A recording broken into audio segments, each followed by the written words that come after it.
inspirational, it's directional, and we all hear the story about what I would just call up and to the right. Each step is better than the step before. You're making more money, you've got more responsibility, you've got a team that's growing, you're successful, your job's more fulfilling, satisfying in every way. You're starting to see the pattern here. It's better, better, better, better, better, better, better.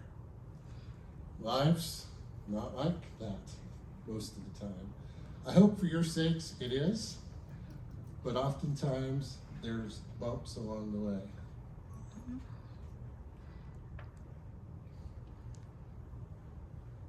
And I want to tell you today that setbacks are a catalyst for change. So what happens when things don't go quite how you planned them to? That's called trauma. And I wouldn't think of that as being trauma, because normally you think of trauma as being something serious, a death in the family, a medical diagnosis. Those things are also trauma, certainly.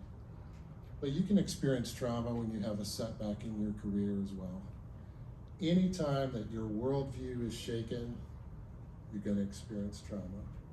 And that's because you've rooted your identity in a job or a role or a function that you thought was important, and maybe it was, but when that role changes, your identity shifts, you're going to experience trauma. There's a unique relationship between trauma and identity. If you experience a trauma, your identity shifts. If your identity shifts, that can be traumatic. So what do you do about these things? How do you encounter these struggles, these unmet expectations, these unfulfilled dreams, this story that you had for yourself when it doesn't live up to what you expected?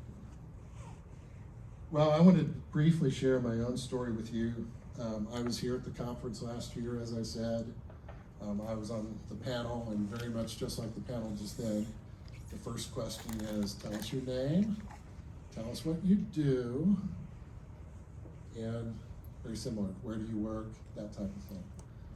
Well, I struggled with that because last year I'd just been laid off. It wasn't what I had planned for my life, wasn't what I had expected. And so a question like that, just very simple, what do you do? Well, I wake up every morning,